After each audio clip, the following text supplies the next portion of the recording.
Hello everyone, this is doctor Deepak Bansal. आज हम बात करेंगे सीलिएक डिजीज के बारे में। सीलिएक डिजीज, जिसको हम कनक की एलर्जी भी कहते हैं, लेकिन ये सिर्फ कनक के खाने की वजह से नहीं होती। इसके अलावा ओट्स, राई, बार्ले, इनके सेवन करने से भी ये सीलिएक डिजीज हो सकती है।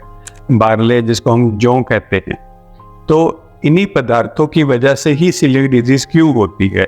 इन सब खाने वाली चीज़ों में एक चीज़ कॉमन है, जिसको हम ग्लूटेन कहते हैं। तो होता क्या है कि ग्लूटेन खाने की वजह से जो हमारी छोटी आंत होती है, उसके अंदर जो छोटी आंत का सबसे पहला हिस्सा होता है, जिसको हम ड्यूडेनम कहते हैं, उसके ऊपर विलाई लगे होते हैं। विलाई एक ब्रश जैसी चीज़ें होती हैं जो कि छोटी आंत के सबसे ऊपर वाली सतह में लगा होता है। उसी विलाई की वजह से ही जो हम खाना खाते हैं वो डाइजेस्ट होता है, वहाँ पे खाना टूटता है और वो खाना आंत से ब्लड के अंदर आता है।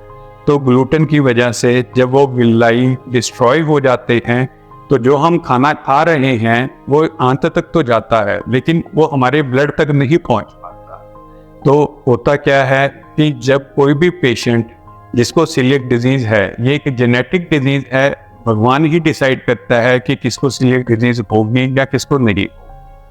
तो जब भी किसी पेशेंट को सीलिएक डिजीज है तो उसकी दो तरह की मैनिफेस्टेशंस हो सकती हैं। एक जिसको हम इंटेस्टाइनल मैनिफेस्टेशंस कहते हैं, एक हम एक्स्ट्रा इंटेस्टाइनल मैनिफेस्टेशंस कहते हैं। हमारे पास बहुत बार पेशेंट आते हैं कि हमारा बच्चा है जी, इसका लगातार पेट दर्द होता रहता है, या इसको बेवजह वॉमिटिंग्स आती रहती हैं, या इसको लूज मोशंस लगे रहते हैं, या इसका वेट लॉस हो रहा है, या इसको भूख नहीं लग रही। तो ये सारे इंटेस्टाइनल मैनिफेस्टेशन हैं सीलिएक डिजीज की। ये मैनिफेस्टेशन किसी भी एज ग्रुप में आ सकती है। जैसे ही हम बच्चे को कनक खिलाना शुरू करते हैं, उसके कुछ समय बाद ही सीलिएक डिजीज की मैनिफेस्टेशन शुरू हो सकती है, यानी कि बचपन में ही, और बुढ़ापे तक कभी भी किसी भी वक्त सीलिएक डिजीज प्रेजेंट कर सकती है। इसके अलावा सीलिएक डिजीज की एक्स्ट्रा इंटेस्टाइनल मैनिफेस्टेशन होती है। एक्स्ट्रा इंटेस्टाइनल मैनिफेस्टेशन में सबसे पहले पेशेंट को अनीमिया हो सकता है। अनीमिया क्या होता है? एचबी की कमी, यानी कि खून की कमी शरीर के अंदर, उसको हम अनीमिया कहते हैं।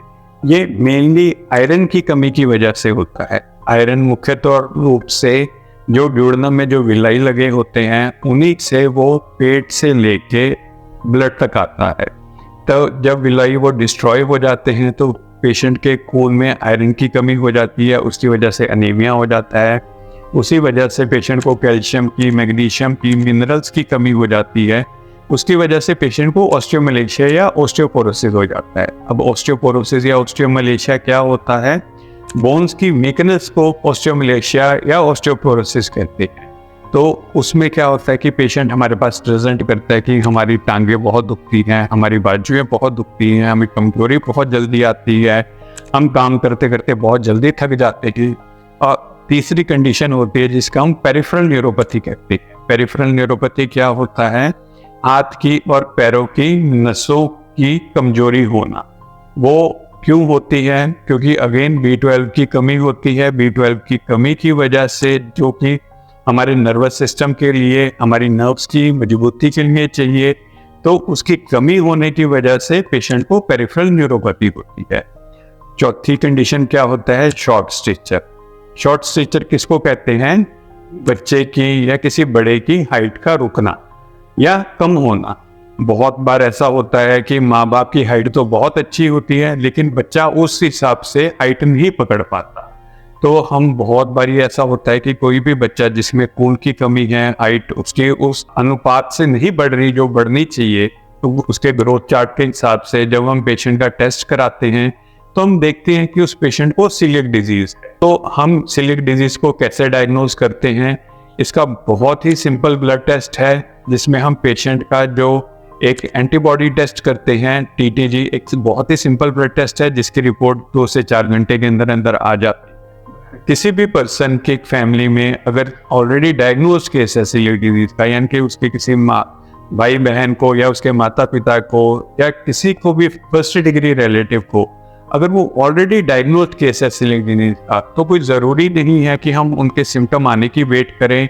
हमें हर फर्स्ट डिग्री रिलेटिव का ये ब्लड टेस्ट करवा कर देखना चाहिए कि उसको कहीं कनक की एलर्जी तो नहीं। अब इसका ट्रीटमेंट क्या है? इसका ट्रीटमेंट बहुत सिंपल ट्रीटमेंट है कि आपको ग्लूटेन फ्री डाइट लेनी है। ग्लूटेन फ्री डाइट किसको कहते हैं? जिसके अंदर व्हीट, ओट, राई, बार्ले इनमें से कुछ ना हो। तो आके हमसे पेरेंट्स पूछते हैं जी तो फिर खाएं क्या? तो आप किसी भी तरह के अदर ग्रेन्स होते हैं, ज्वार होता है, बाजरा होता है, बेसन होता है, मिलेट्स होते हैं, कंगनी, कोदरा, चावल होते हैं, आप किसी भी तरह की सब्जी ले सकते हो, आप किसी भी तरह का फ्रूट्स ले सकते हो, आप किसी भी तरह का डेयरी प्रोडक्ट ले सकते हो, दूध, दही, मक्खन, घी, इनमें से किसी भी चीज़ की कोई मनाही नहीं है। फिर इस सीलिएक डिजीज़ की वजह से बहुत तरह की न्यूट्रिशन की डेफिशिएंसीज होती हैं, जैसे कि आयरन की कमी होती है, B12 की कमी होती है। तो धीरे धीरे हम, जो आपका डॉक्टर है या फिर न्यूट्रिशनिस्ट है, वो धीरे धीरे उनको उनकी जांच करता है और आपको सप्लीमेंट्स देते हैं जो आपकी पूरी हो जाती है। जब आप ग्लूटेन छोड़ के रखते हो तो 3 से 6 महीने के अंदर अंदर जो आपके विलाई हैं वो फिर अच्छे से अपनी नॉर्मल साइज और शेप में आ जाते हैं और फिर उसके बाद वो ताउम्र स्वस्थ ही रहते हैं। सीलिएक डिजीज एक बहुत ही रिस्पॉन्सिव डिजीज है। रिस्पॉन्सिव का मतलब है कि अगर आप अपने डाइट पैटर्न को बहुत सख्ती से आप फॉलो करते हो तो आपको ये सारी उम्र किसी भी तरह की कोई भी कॉम्प्लिकेशंस नहीं आने देती।